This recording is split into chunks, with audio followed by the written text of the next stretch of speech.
All right, welcome to technical session number 48. We are back on the troubleshooting page again. We get to go back over those steps again real quick. We get to talk about the remediation of malware on a system. I'm going to say you absolutely, utterly need to know the order in which that is done. Take a screenshot, print it out, sleep with it under your pillow, whatever you need to do. All steps of malware remediation need to be memorized because they may skip steps, and so you have to know like what comes after what comes before what, and not just for helping out in real life, but for the A+ exam, there will be several questions with regards to that. We're going to get into troubleshooting some stuff on mobile devices. We're going to be able to describe again the steps of troubleshooting theory, although this one kind of expands it out a little bit. We're going to talk about troubleshooting some PC operating systems issues, getting into like pop-ups and system freezing up and a couple other things like that. We're going to be able to troubleshoot some common PC security issues with some appropriate tools and best practices, and get into a few mobile operating system troubleshooting steps as well. The behavior skills and mindsets we want to take into account for this particular one are not applicable, apparently. I would say personal responsibility and adaptability, or future orientation and growth mindset, whatever you would think with regards to troubleshooting. You're going to want to, if you say you're going to do something for a client, take care of it for the client. Customer focus. If we don't have a client, we don't have a job. Persistence. Keep pursuing the answers for the problems that you have so that you know how to solve them in the future. They all fit. All right, getting back into our troubleshooting theory, we went over this one in 10.01. It's not just isolated to 10.01. It also fits for 10.02 because it is an overarching theory that we want to work with in order to solve problems. Whatever methodology you set for yourself with regards to troubleshooting problems, make sure you're not just blindly shooting off into the wilderness. You have a set methodology that you follow every time. And initially, you're going to have to be very meticulous about it. Okay, step 1 is this, step 2 is this, step 3 is this. Identify the problem, question the user, and identify, were there any changes to the computer? Perform backups before making any changes. Establish a theory. As we know from previous, step 1, establish the theory, test the theory, establish a plan, and then implement solution, verify functionality, and then document our findings. They did add a little bit of fluff in here in the middle that kind of, solidifies other things you need to do, like performing backups. If you're doing anything invasive, if you're making any kind of changes, please be sure that that data is backed up, because like we've said in the beginning, it's terrible when you lose your data. It's even worse when you lose somebody else's. So once you establish your theory of probable cause, do some research. If you're not fully versed in what's going on, look at internal documentation. What has occurred previously within the company off the systems that you have. They usually have a nice little fun search function that you can work through. Then you can go out externally, look at forums, DuckDuckGo it, Google it, what have you. Look around, talk to your coworkers. Hey, have you seen this particular problem before? I've done some internal and external research. I haven't quite seen it, but I know you're really good at telecommunications. Can you please take a look at this real quick and tell me what I need to do? Once you've established that theory, you've confirmed that theory, figure out what next steps need to be taken to solve it. If the theory is not confirmed, go back and look for another theory. So that creates that recursive loop that will get you back up to establishing another theory, looking for the actual problem. So we are not treating symptoms, we are trying to solve problems. If you just treat the symptoms, unfortunately, it will continue to crop up. And always, always, always, at the end of the day, please document your findings. So later on, you know what you did, because if they ask you about how you solved a problem 2 years after you've done it, your memory might be a little hazy. But also, if you were able to solve a complex problem and then you don't see that problem for 2 years and all of a sudden it comes up again, you now have a roadmap to solve that problem again. Because some problems are extremely rare, but they do crop up from time to time, and the documentation will give us that map to solving that problem.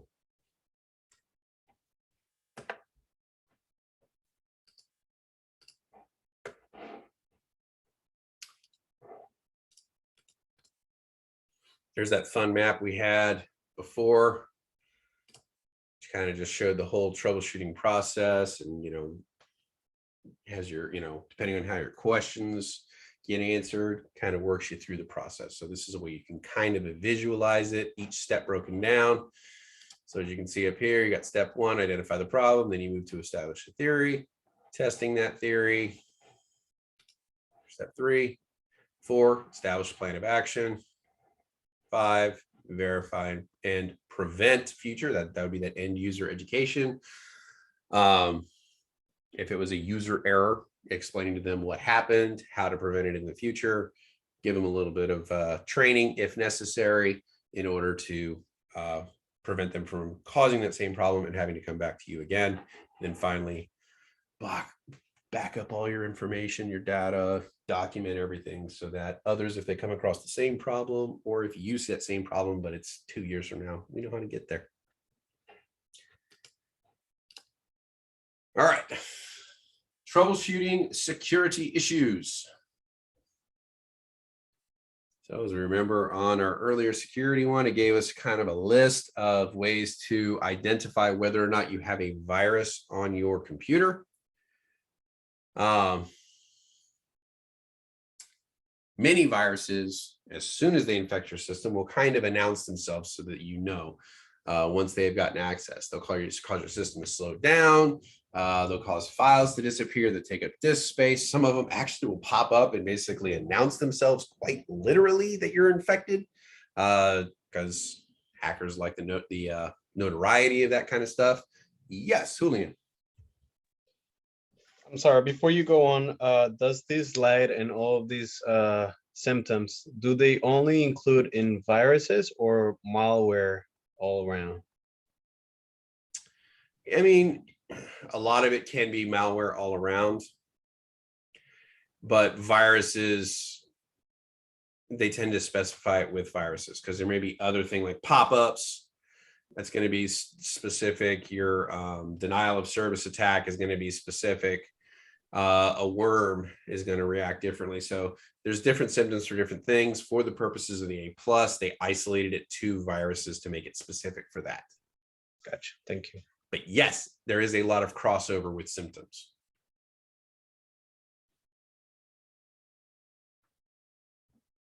Any other questions? No, thank you. Okay. So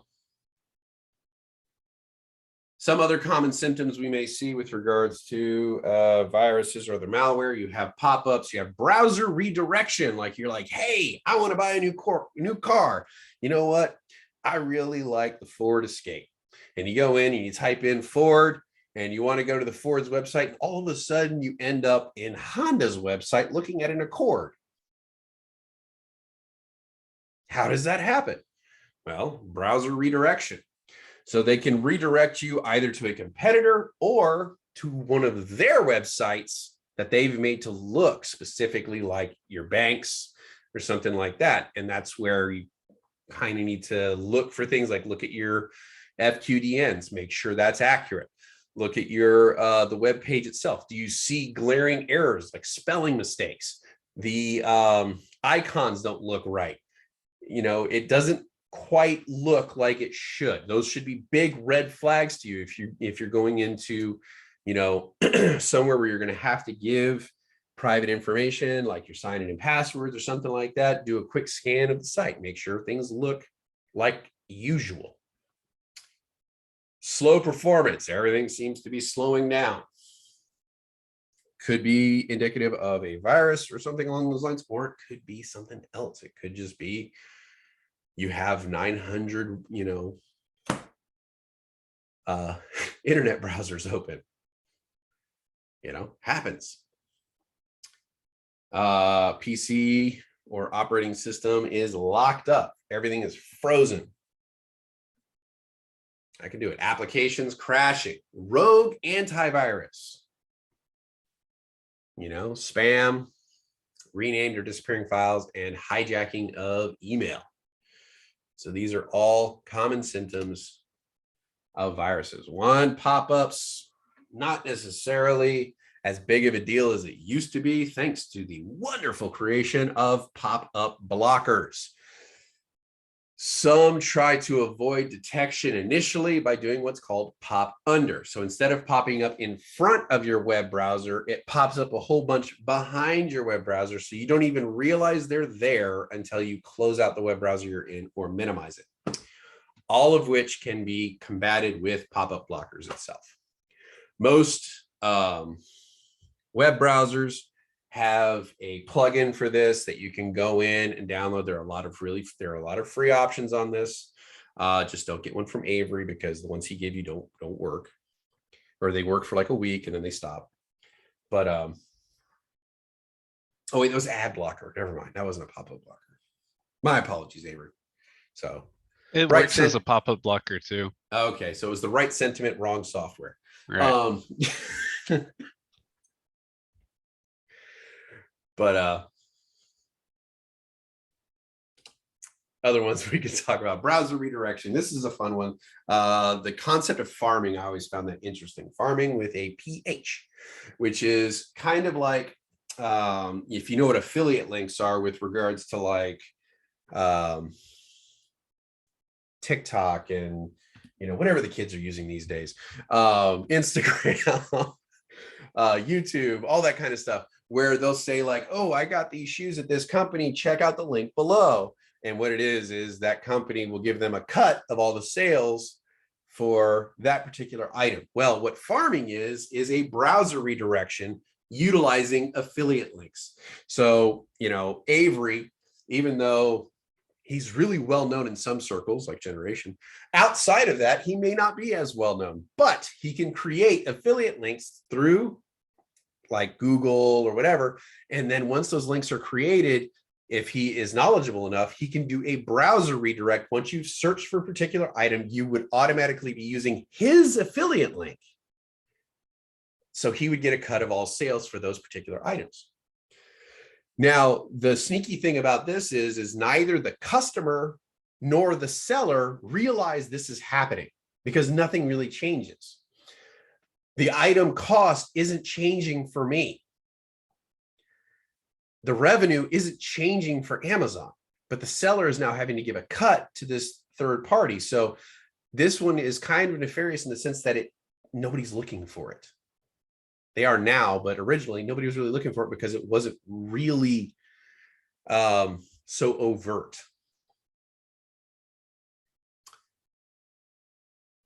So that's farming, which is kind of it is browser redirection through DNS, domain name server. And they do this by poisoning it and changing the links. So instead of going directly to look for, Reeboks, it would go to an affiliate link of this particular person, then to Reebok. So any sales would provide a cut to the hacker. All right, next.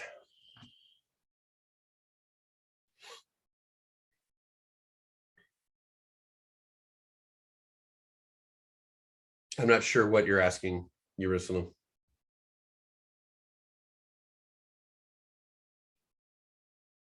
So the cookies would be essentially active on your computer until you delete them, because you allow them to be added to your system. And that's a way for them to kind of track you, which is why, if I look up something at Lowe's, like a drill or something at Lowe's, and then I go to Home Depot, Home, Lowe's now knows that I went to both Lowe's and Home Depot, and then anywhere I go, I'll see an advertisement for that same drill that I was looking for. And that's where the cookies are kind of following you to enable advertisers to target their advertising to people that would typically buy their products. Do you have any addition to that, Avery? Am I missing anything? Oh, cookies can either be good or bad, So sometimes it is nice when you are looking for that drill and you're trying to find a good deal on it. And it lets you know, like, okay, these are places that I can find this item. However, it comes there's bad that comes with the good, and it's usually cookies with raisins. Yeah, it's usually bad. So delete your cookies every so often. Yeah, think of it as just regular house cleaning on the computer itself. It's just good to kind of clean that up because again, it is a tracking mechanism on your computer. Right.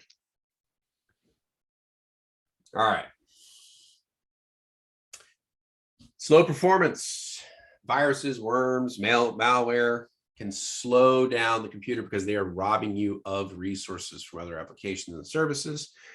And they're forced to share them with the virus, which is trying to accomplish different tasks.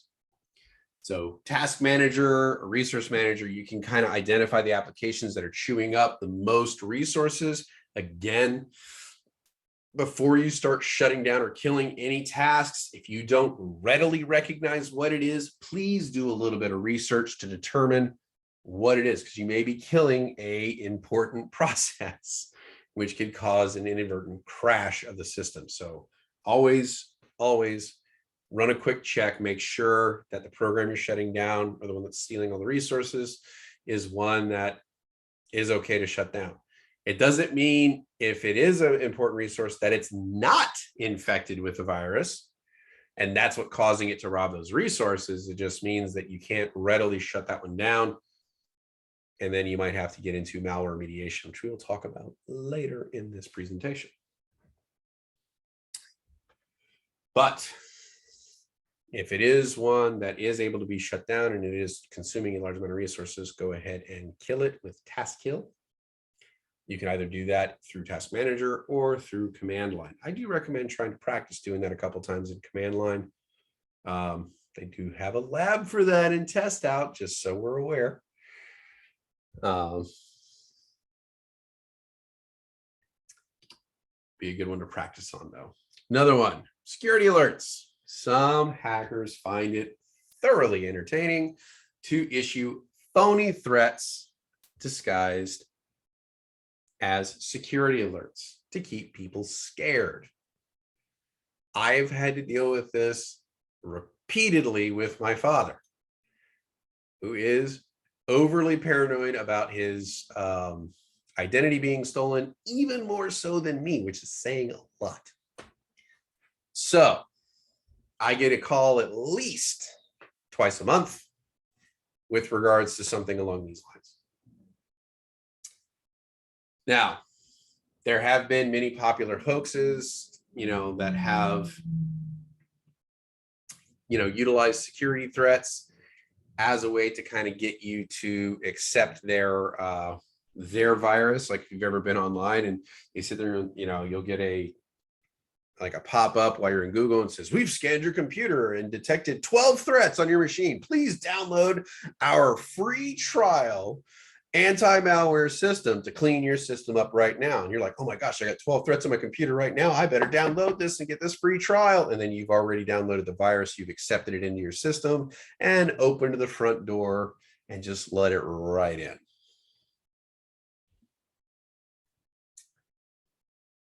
So if you receive a virus warning and you have an antivirus already, you can verify the authenticity of it by going to the website of the antivirus software you use, if it's McAfee, Kaspersky, MacKeeper, what have you, and verify that it is a valid threat. and whether or not you should pay attention to it. Questions so far?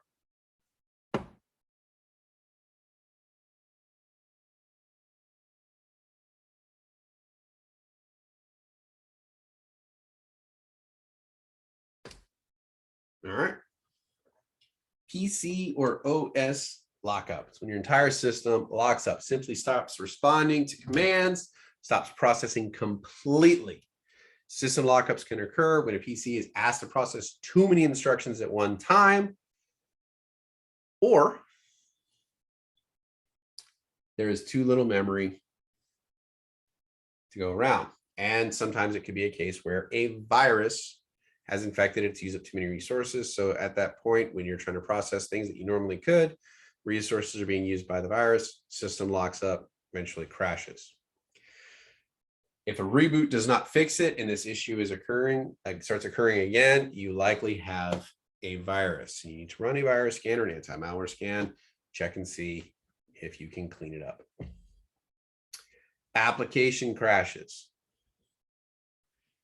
It's important to isolate the reason why the crashes are occurring. It could be just a compatibility issue. Look up and see if your version and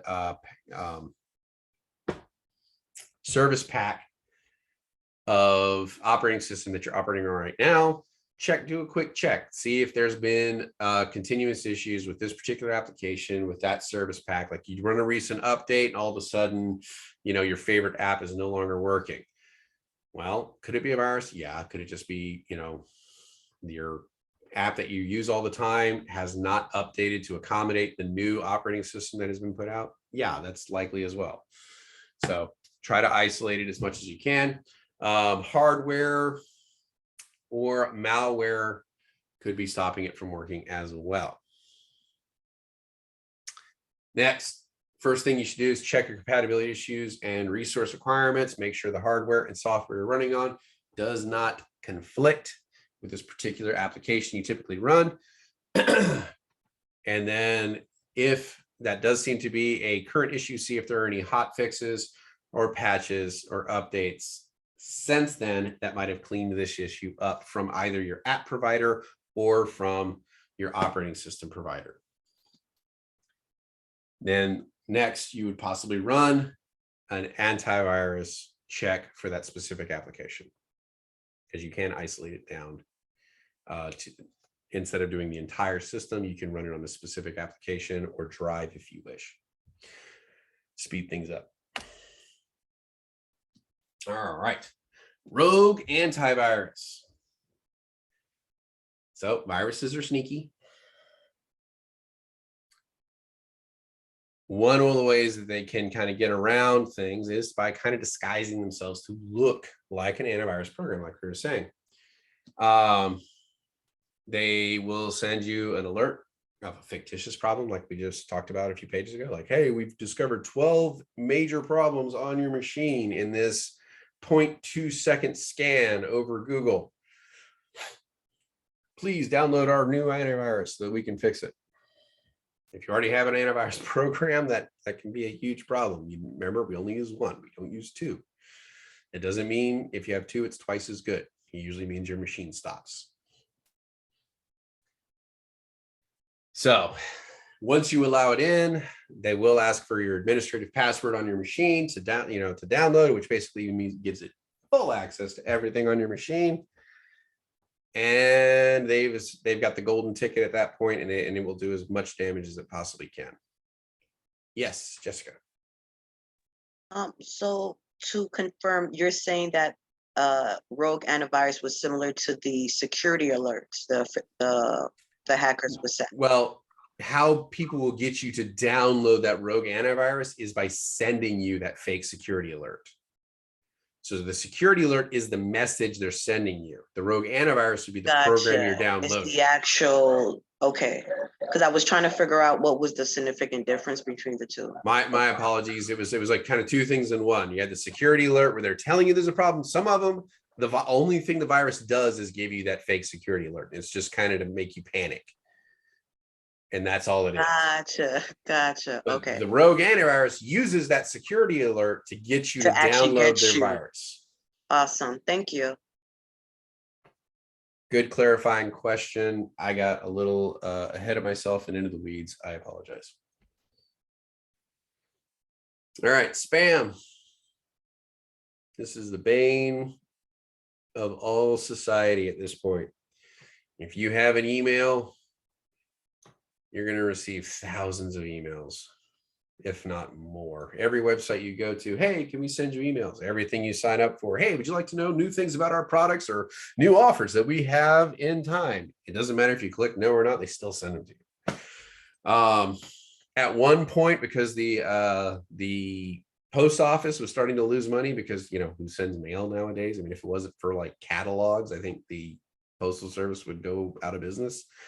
But they were just like, you know, hey, we're not making money. What can we do? I got it. We will charge for email. Kind of like letters, you know, we charge it to send it through the mail. We'll issue a tax on emails. Many of you out there going like, well, I probably send 10 to 15 emails a year. It's no big deal. No, it'll be on the number of emails you receive, not on the number of emails you send. So it doesn't stop the spam problem because they can still send out tens of millions of emails. You will get charged a tax on the email you receive. It's not hard to imagine why that failed to pass. Because that was the first question that came up was, wait a minute, spam.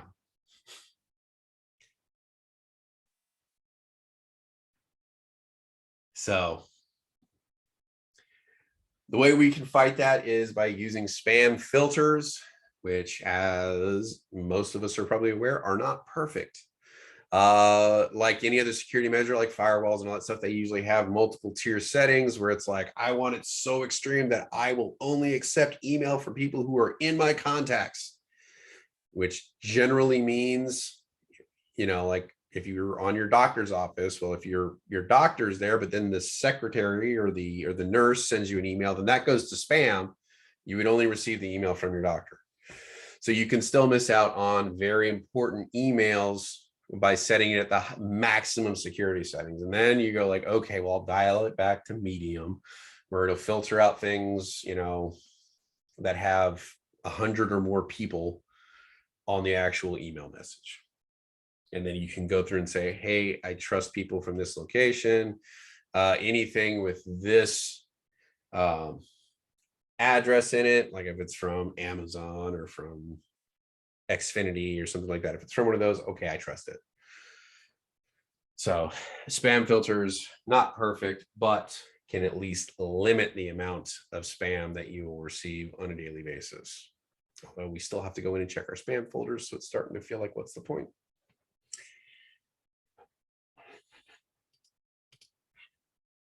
All right, renamed or disappearing files. So one of the easiest ways people who create viruses and mess around with your machines is by renaming or deleting key system files. If you move it around, the system doesn't know where to look for it.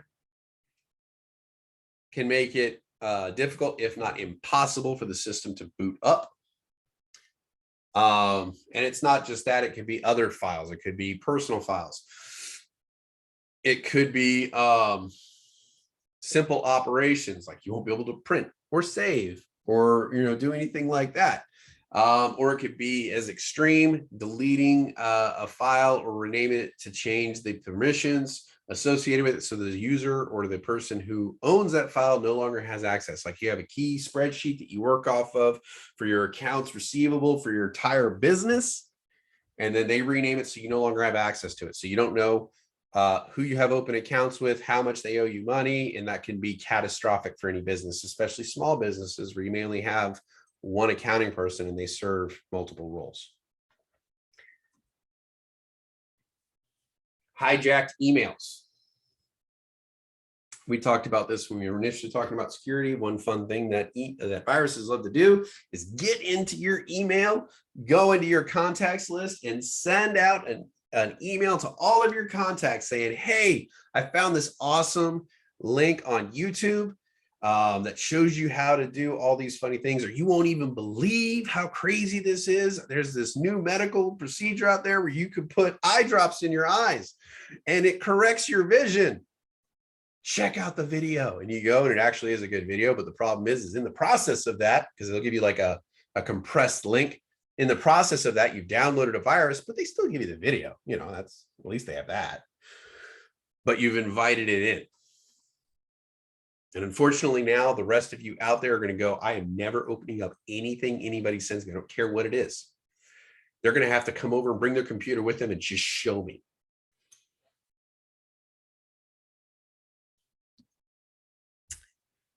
So essentially that's how they get in. They spread the malwares. They hijack your email and they send that out to everybody. And then anybody who opens it up, clicks on whatever hyperlinks are in there. Well, they're now infected. It goes through their contact list and then spreads out like a chain letter, except way worse.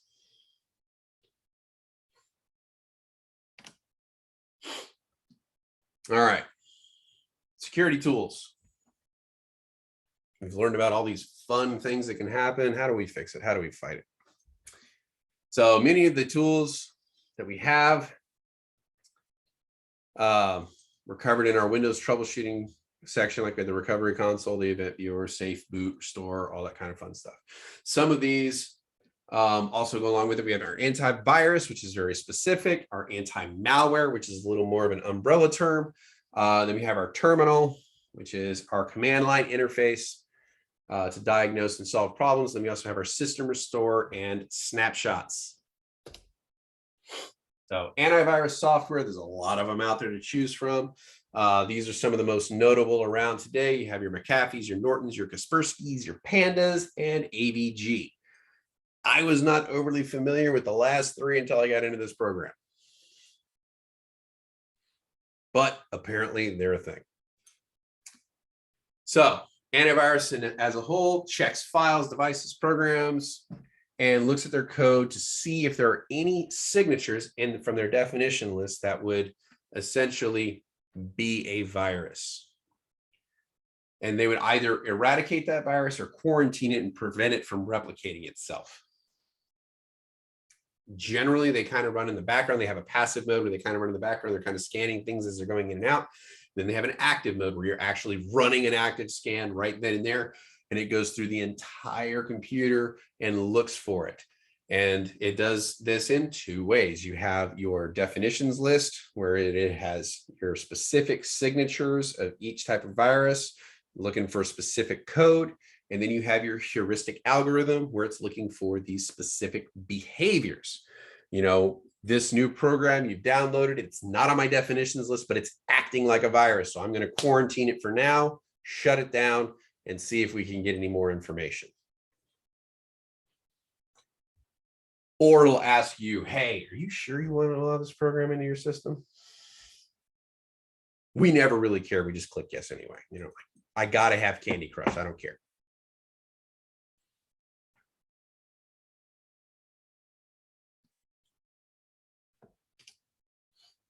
All right, anti-malware. It is essentially a group of programs.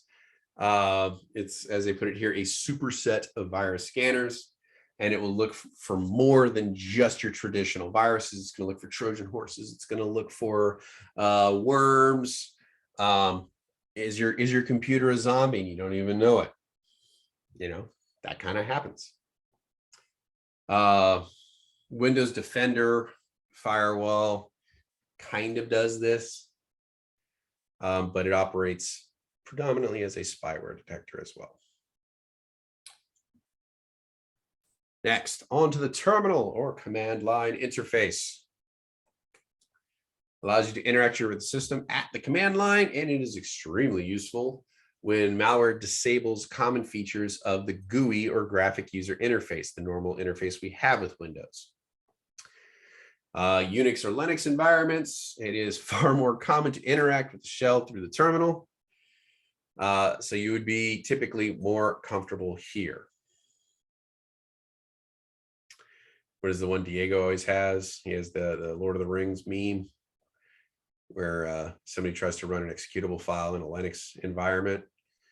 and has the king of Rohan sitting there going, "You have no power here," because it doesn't work in Linux.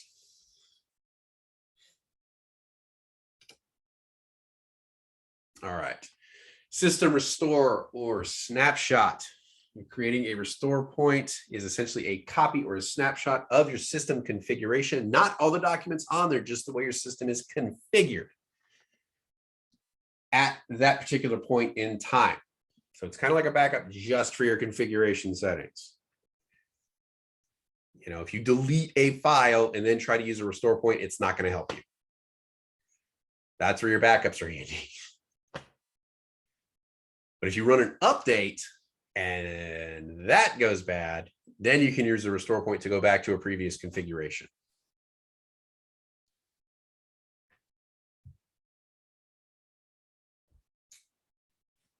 All right, questions, comments, concerns so far?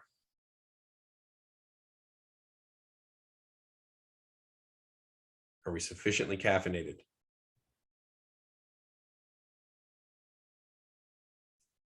All right. Take a snapshot.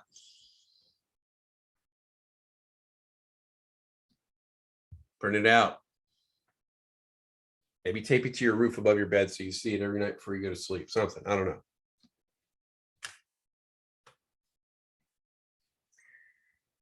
So, best practices for malware removal. First, identify and research the malware symptoms. Does this fit? You know, are we pretty sure, pretty certain this has, you know, a virus? If it does have a virus, first thing you want, or some form of nasty malware on it, first thing you need to do is quarantine it, unhook it, get it off the network. Do not allow it to interact with any other machines. So you're stopping the spread of this virus.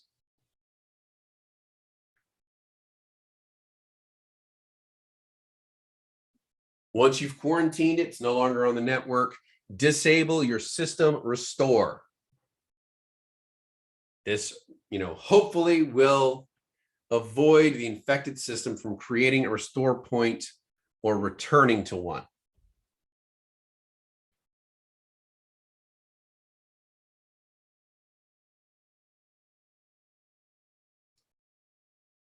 Once you've done this, remediate the infected systems using an updated anti-malware or antivirus with the latest definitions, utilizing the appropriate scans and removal techniques associated with the type of malware or virus you have. This may mean utilizing an antivirus that is not already downloaded on the machine, but using one through a USB or something like that, as the one that is on the machine may be corrupted. It may be that you have to perform the King method and fully re-image the entire system. $49.95 at Circuit City at the time that Marvin worked there, as we know. Or, you know, once we were done with that, we've remediated the infected system. At that point, we would schedule scans, regular scans to happen from that point going forward and run updates. So we're essentially setting up preventative maintenance to operate going forward. After we've removed the infection, we can install, if we didn't have a antivirus or any malware in there before, install one, schedule scans, run updates so that we are currently up to date with the most recent. Then we would enable our system restore and create a new restore point, deleting the previous ones.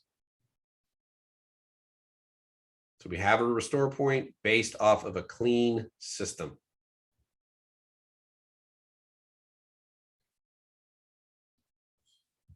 We educate the end user, find at the very end. I don't care how long you have known this person. You don't need to open every cat video they send you. Yes, Julian. How often would you recommend to create restore points?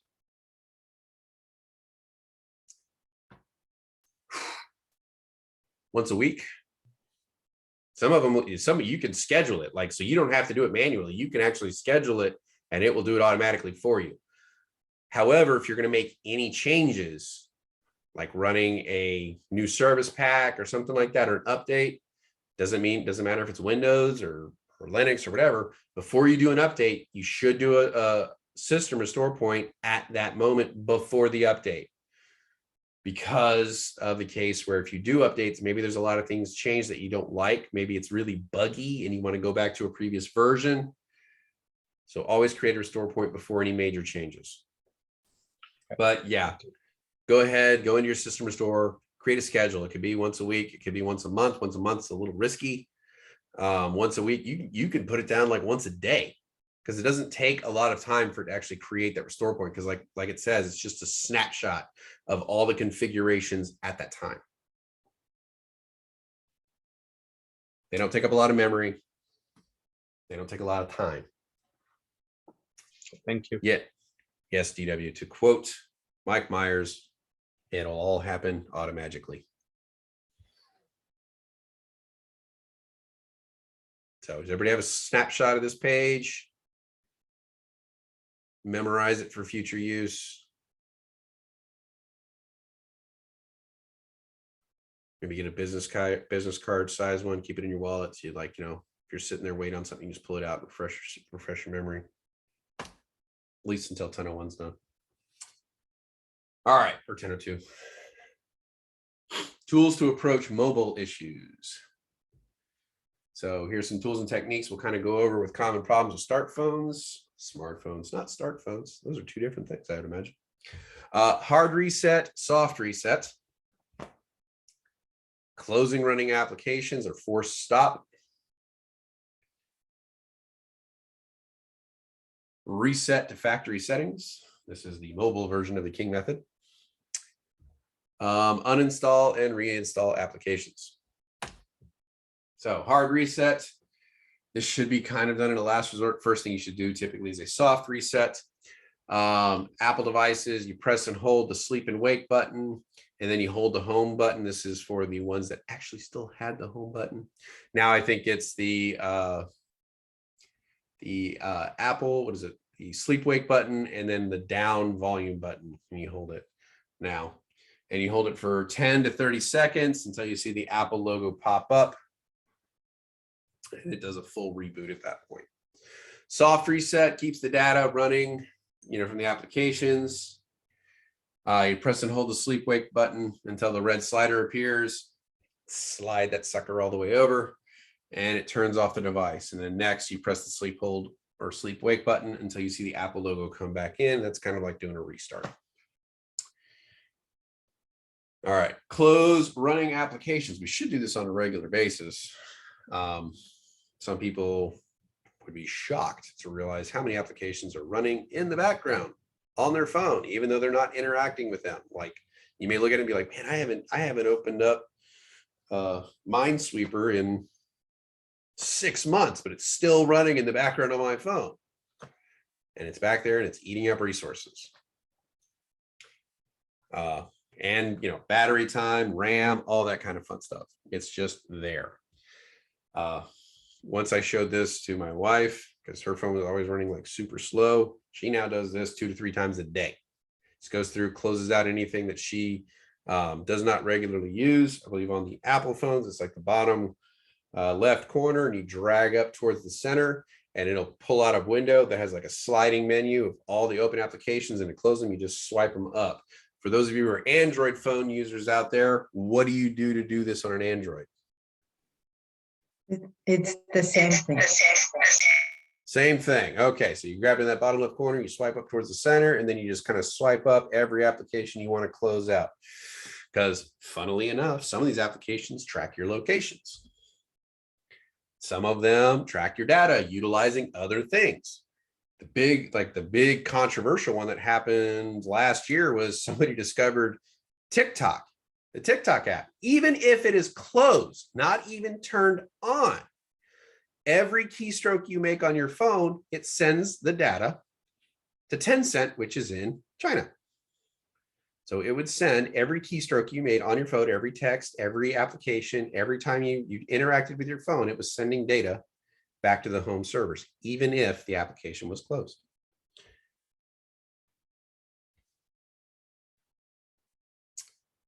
So make sure these applications are closed, and please, please be cognizant of what we're putting on our phones. Because remember, as we've said repeatedly, if it's free, you're the product. There's an old Latin saying, it's qui bene, which is who benefits or who profits.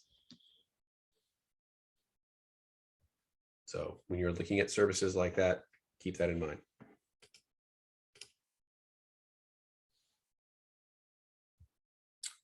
Reset to factory settings.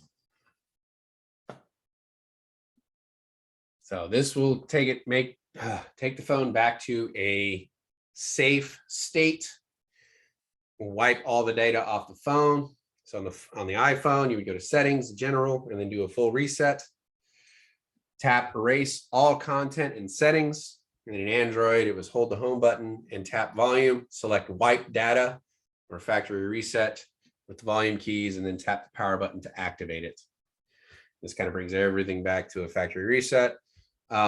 If you have backups, like they have third-party backup applications for Android, iPhone, you can do a full backup on your computer. Please don't ever forget that password, because that's not going to be the same as your iTunes account password. And then it will restore the data and applications if you wish. If you have particular apps, like an individual app that's being a problem, you can delete that app and then reinstall it to see if that clears up any problems. Also, deleting any applications that you do not use on a regular basis frees up space on your phone. Please do not be a digital hoarder. If you haven't touched it in over a year, you probably don't need it. Maybe consider just letting it go. I know we paid 99 cents for it, and gosh darn it, I'm going to get every penny out of that 99 cents I spent.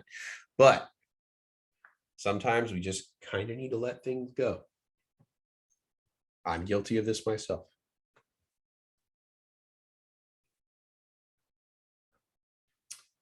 All right. Woof. Troubleshooting mobile issues.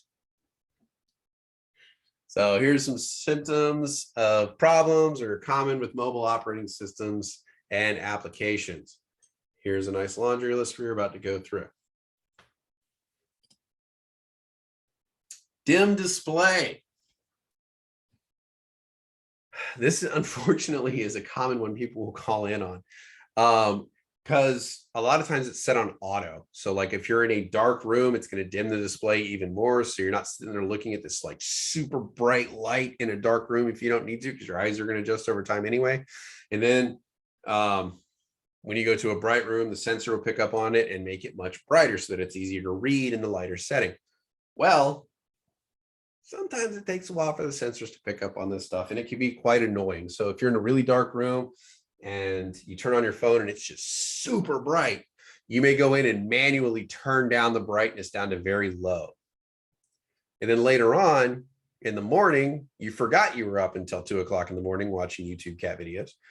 And you're sitting there going, man, why is my phone so freaking dark? I can't read anything on my phone anymore. And so you call tech support, and then they walk you in and you go into your settings. Lo and behold, you turn the brightness all the way down because it was hurting your eyes in a dark room looking at it. And then when you got into a bright room during daytime, you can't read it anymore. So first thing you should check, brightness display settings in your phone before you go on to something more nefarious. Questions, comments? How many of us have done this? I'm guilty of it. Not the cat video part. I'm not a cat fan, but you know, definitely turning the brightness down.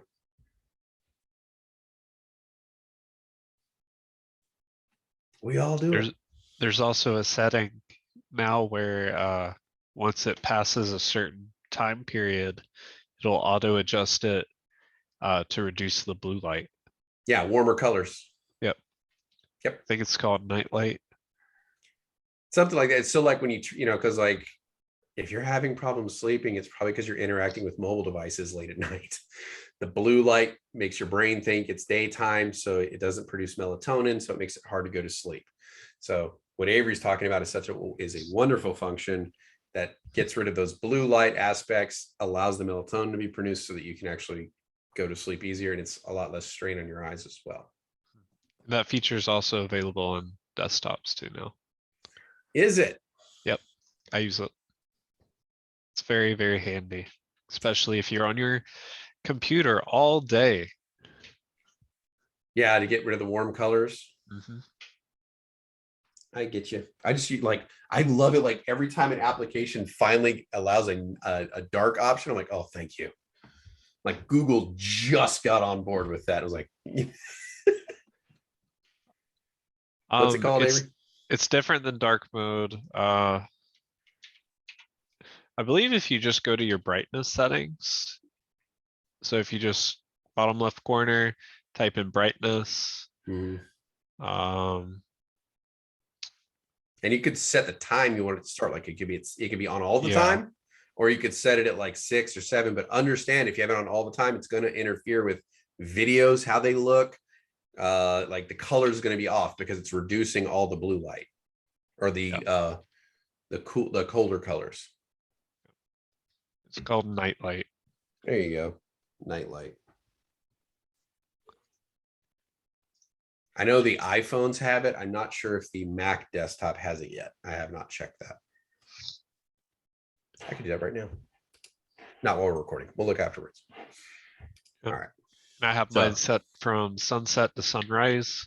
So from 5:42 p.m. to 7:48 a.m. Nightlight is active. There you go. Chromebook has it. Thank you, Leela. So save your eyes, save your sleep schedule. Nightlight. All right, intermittent wireless. The two most common causes are lack of a good signal and interference. So maybe you're too far from that access point, or you have a neighbor who's really mean and put themselves on the same channel as you. It does happen.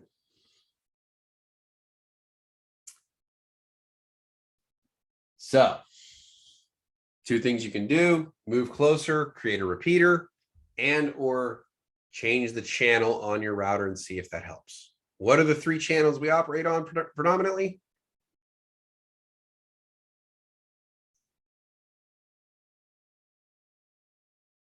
There we go. Thank you, Stephen. 1, 6, and 11. If you operate on one of those 3 channels, you do not have overlapping signals. Unless you want to be really mean to your neighbors if you're in an apartment and set yours at like 3 or 4. Then you kill 2 channels with 1 swipe. I don't advise this. All right. Next, no wireless connectivity. The person recently returned from a trip. Check to make sure the phone is not in airplane mode. The other one is do not disturb. Used to be like the Apple had the ability to, like, there was like a swipe pattern you could do on the screen. And I forget the actual swipe pattern, but it would turn on do not disturb, which would not alert you to instant messages, phone calls, or anything. So you could accidentally do this on your iPhone and then all of a sudden get no messages from anybody. So that's another one. If the airplane mode doesn't work, do a hard reboot or reset the cellular data, and it will reconnect your ISP and reboot the system, and it should clean that up at that point. No Bluetooth connectivity. Also check to see if you're in airplane mode, or it could be the device has an improper setting for discoverability, or it may actually have a passcode. because remember, the fourth step of syncing a Bluetooth, which people tend to forget, is inputting the passcode. That passcode, normally we don't see it because it is typically 0000 on most devices, unless it's like a card or something like that, and then they'll have an actual passcode. But that passcode is being transmitted either way. All right. Cannot broadcast to an external monitor.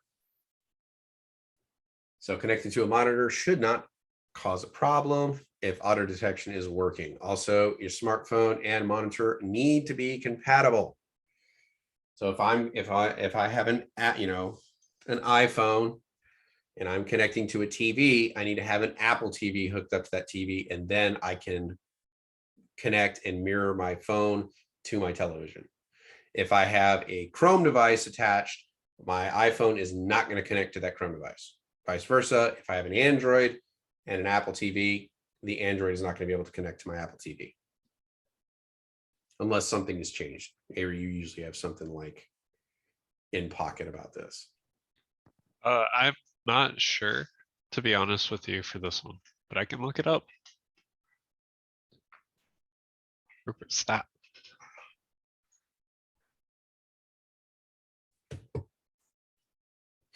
Okay. I just didn't know if anything had changed. I was just happy that I could use one of the Apple TVs as a monitor, which was a workaround because the secondary monitor, because they don't have monitor hookups on the iMacs, and the secondary monitor that you would have to buy for it, that looks, because of course they want it all to look aesthetically the same. If you buy that, it's like almost as much as an iMac, which is ridiculous. But if you have an Apple TV device, which I had one, hooked up to a TV, you can create that extended desktop into it. So it was a nice little workaround. So the Apple TV app is now available on the Android TV platform. Hey, but I'm willing to bet they didn't have the Android or the, so it's on the Android platform? Yes. I'm wondering if the Chrome device has an Apple TV. I don't know. That's interesting that they're starting to allow that cross communication. I like that. It makes it so you don't have to be trapped into one ecosystem. I approve. Next, non-responsive touchscreen. If touchscreen becomes non-responsive with a mobile device, the basic steps are to remove any added case or screen protector that may have been put on the device, clean the screen, then restart it. Because remember, capacitive touch does a recalibration every time the device restarts. Could also be you have dirty fingers or you're wearing mittens. Mittens don't only slow you down from counting to 10, they can also interfere with you being able to interact with the smartphone.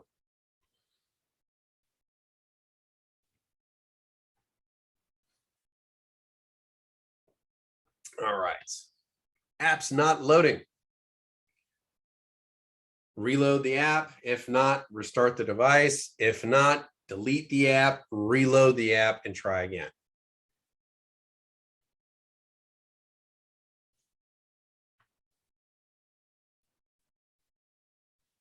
Questions, comments, complaints, concerns?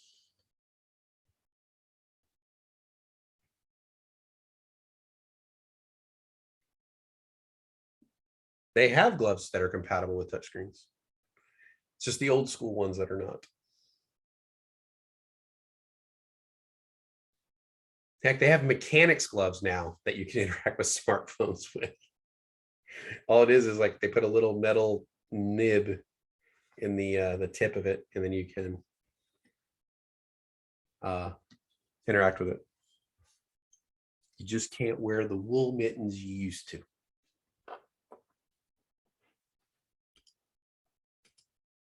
All right, here we go. Slow performance. Check the background apps, see what's on there and running, close them down. Try to free up some space on your cell phone. We used to think, oh my goodness, 1 gigabyte hard drive. I will never fill up anything like that. That wasn't that long ago. Now we're going, oh my gosh, 500 gigs. I'm going to need to buy a new hard drive like next week. How things change with regards to our data. So smartphones, make sure, like delete the pictures. Like if you were taking pictures of, the price tags on items in the grocery store from a year ago, one, you don't want to give yourself a heart attack by looking at what the prices were a year ago versus now. Two, why are you saving pictures of canned goods from a year ago? Delete them off your phone. So triage some of your pictures. If you have 30 pictures of a traffic selfie because you needed to get yourself positioned just right for the Instagram photo, and delete the other 29, just save the one you needed. Also videos. Videos take up a lot of space. Yes. Very true statement.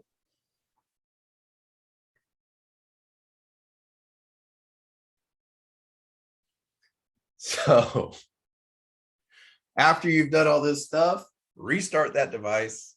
Things should run a little bit smoother at that point. Unable to decrypt email. Mail decryption depends on certificates. And a problem may occur if those certificates expire, which they do. Or if you have a configuration problem. Try re-importing SMIME certificates and deleting and importing them from the source.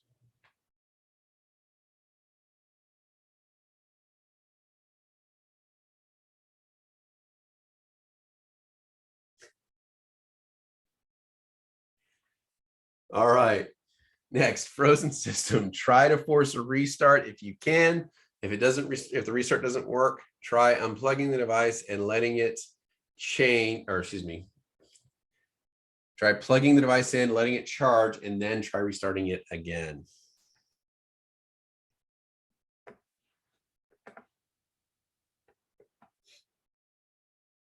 All right, any questions, comments, concerns?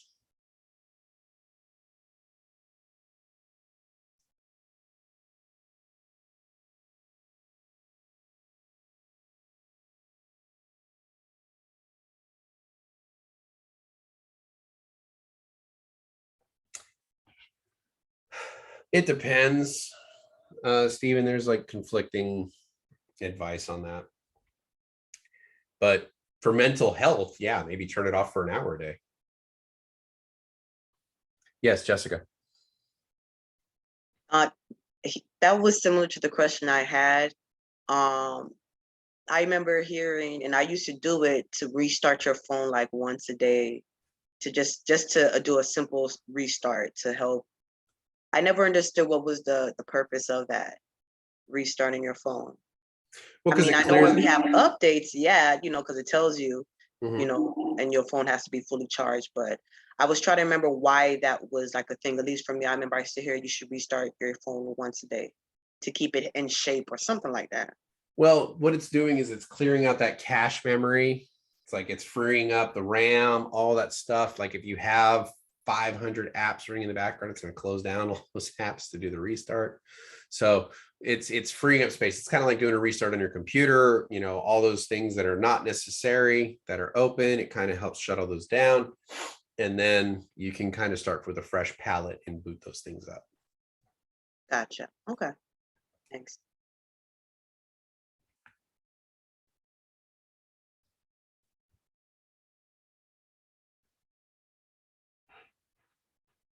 All right.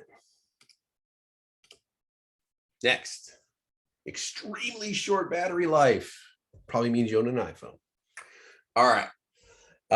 Battery life, it's the amount of time before the battery needs to be charged. And then you have the battery lifespan, the amount of time before the battery needs to be replaced. Typically, rechargeable batteries have about 500 recharges in them. Typically. So if you own a cell phone and it's like 5 or 6 years old, like me, you're probably on borrowed time. Although, if you know how to change out the batteries in the phone, you can extend the life much further. So, and that 500 is a basic estimate, but that's typically what the cycle lifespan is for batteries. Tips for increasing it: keep your operating system up to date. With the exception of planned obsolescence, I would say this is a thing, but unfortunately, recent events in the last year kind of showed that Apple was forcefully throttling phones, and they got in a lot of trouble for that. But that was to save battery life, so they said. And then there was the Supreme Court case that set the right to repair, which was nice, allowing us to get parts for our phones to be able to try to repair them ourselves if we so choose. Avoid. Don't worry though, guys. All companies do this. Yes.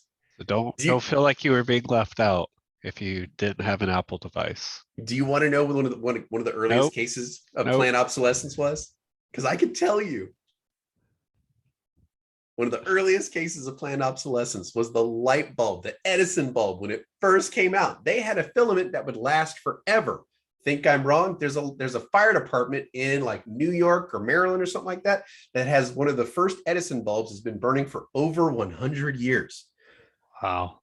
It was about 3 to 4 times more expensive than the filament that they initially used, but the filament they initially used would only burn for about 100 to 200 hours before it would burn out and need to be replaced. Planned obsolescence. They had a more perfect product, but had to dumb it down because they needed resales. Edison bulb. There you go. History lesson for the day. Avery hates the fact that I'm such a cynic.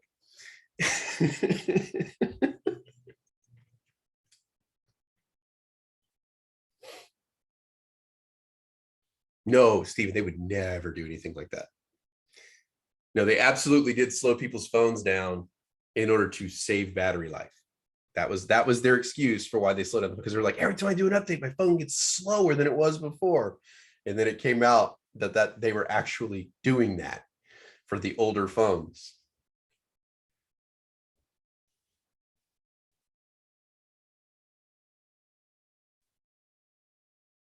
Probably, Darwin. All right. So things you can do: keep your operating system updated. It's debatable. Avoid too high or too low temperatures. So if you get into like over 100 degrees, this is a problem in Florida. Don't leave your phones on your dashboards or in your car if you're not in them, because you could bake cookies in your car. It gets so hot in there. So too high temperatures can fry a battery. Too low can kill them. Those of you who live up north know the very sad sound of a dead battery in winter on your cars. So batteries, they like it in kind of the comfort zone above, was it like 60 degrees, below 100. Turn off location-based services, not just for battery reasons, but for security reasons too. Turn those off because otherwise it's using energy to track you. Disconnect peripherals. If you're not using your Bluetooth headphones, turn them off. And I've said for security reasons, if you're not using Bluetooth at that moment, turn Bluetooth off, because it is an open gateway into your phone. And then quit any applications not in use.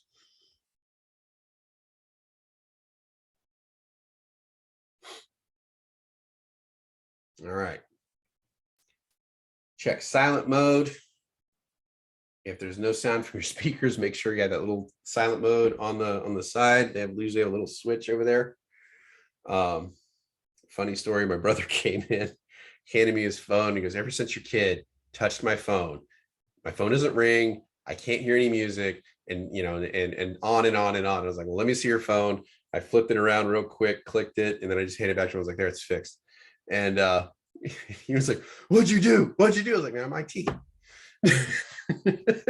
He just had the silent switch turned on. So make sure it's not on. And then if not, reset the application with sound or restart your phone, and that should help out.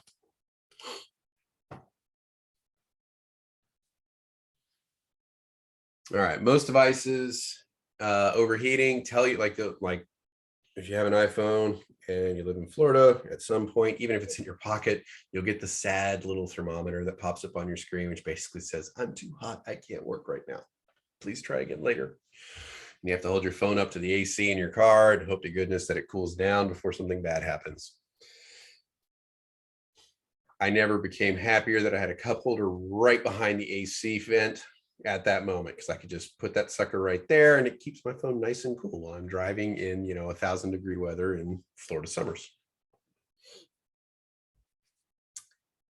So avoid too high or too low temperatures, avoid having the phone in direct sunlight for an extended period of time. This can also damage the lenses in your cameras on your phone. Avoid leaving the phone inside a hot car in summer, and avoid leaving the phone on top of a heat source. When the device heats, help it cool down quicker. You remove the case, if it's in a case, and that will help it ventilate and cool properly and faster. All right, system lockout. It can be the result of the device being disabled. Like if you got that phone for a really good price from somebody you just met, the previous owner may have locked you out of it. So the device may have been disabled or forgetting your passcode. And there are a couple of other possibilities here as well. Like maybe your child had your phone and put in the wrong password multiple times. I think I told the story about the lady who handed her 5-year-old, or not a 5-year-old, like a 2-year-old, her phone so that she could, the kid would have something to play with while they were driving through the, going through the grocery store. And when they, the way Apple had it set up originally is every time you have an invalid key input, it adds more time. Well, the kid just sat there and was just punching numbers like crazy for the half hour they were in the store. And when she checked out and she looked at her phone, it said she should try again in 5 years to get into her phone. She takes it to Apple and says, hey, can you fix this? And they were like, no, I'm sorry, that's a security feature. So then they changed it to where I think it maxes out at an hour, maybe a day, something like that, if you put in the wrong code too many times.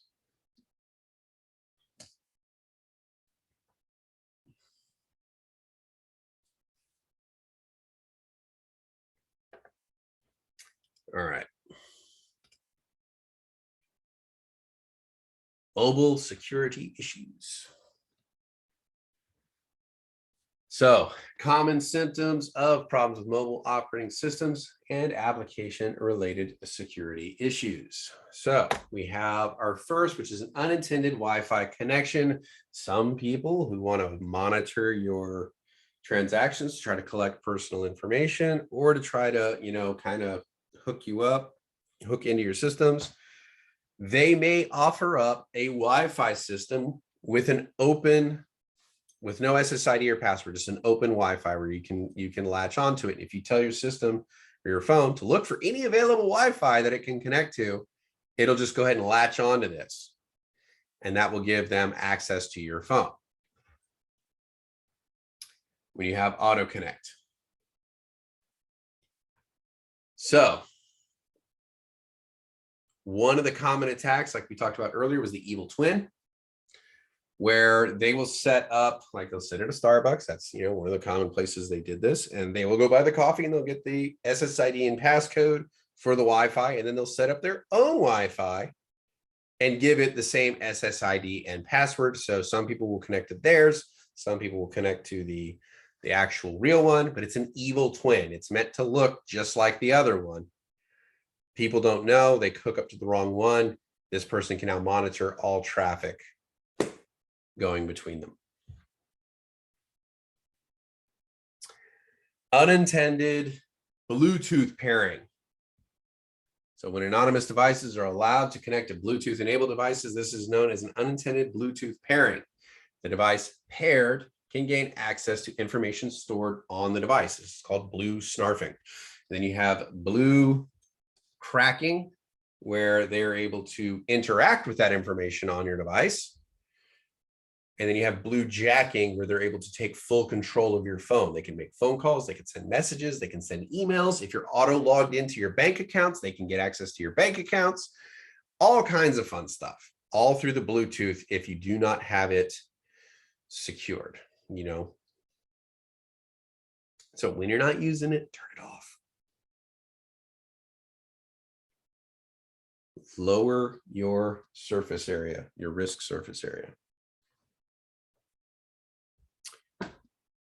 Leaked personal files and data. So authorized users access devices through unintended connections, or unauthorized users access absconded devices. They can access the data on that device, pictures, documents, tax records, whatever you have on your phone. If somebody steals that phone and they're able to gain access, they can see and have access to all that fun stuff. So multiple layers of security should be implemented to also include data encryption and mobile device management, especially on the enterprise level. If somebody gets away with a phone, you should have the ability to remote wipe that phone. So even if they do gain access, there is no data for them to exploit.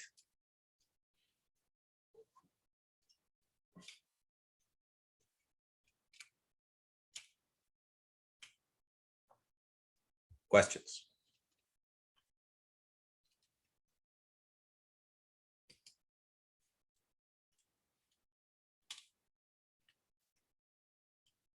All right. So unauthorized account access can give users access to your personal files and data to which they should not have any access to. Most commonly, this happens with your email and can lead to further informations where they can like start sending emails as if they're you, or receive information, proprietary information, as if they're you. This is a bigger risk in enterprise settings than it is on a personal level, but on a personal level, it can be a problem as well financially, you know, if you're using it to interact with banks, things like that.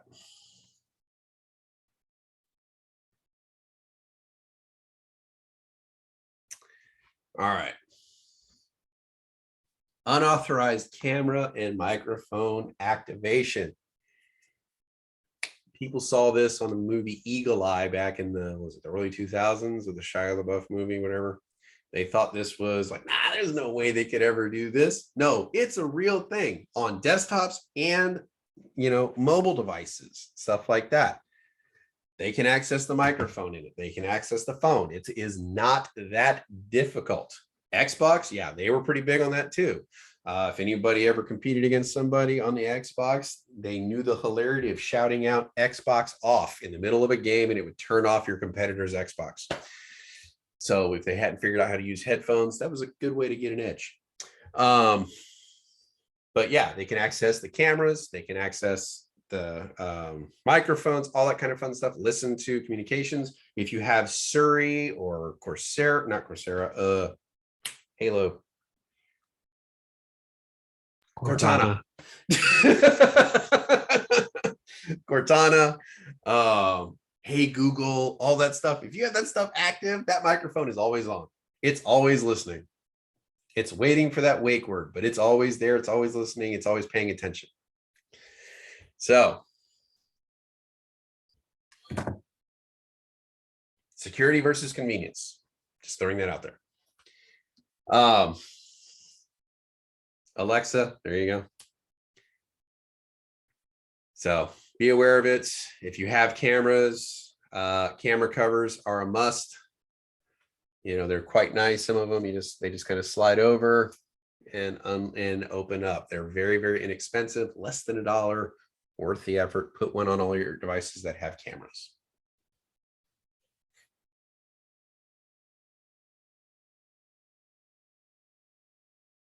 All right. Temporarily.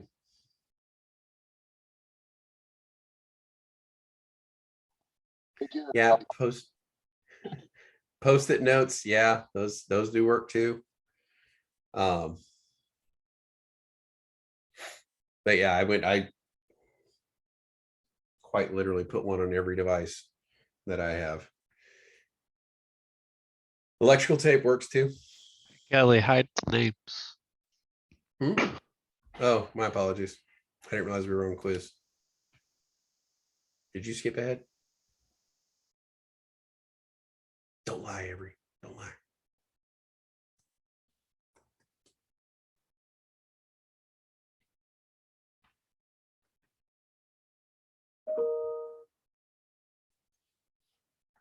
I had another relevant IT story I was trying to remember. I remembered it at the beginning of the technical session, but now that we have come to the end, we should now be able to describe the steps of the troubleshooting theory. Troubleshoot a PC operating system problem with the appropriate tools. Troubleshoot common PC security issues with the appropriate tools and best practices, as well as troubleshooting common operating systems, mobile operating systems as well.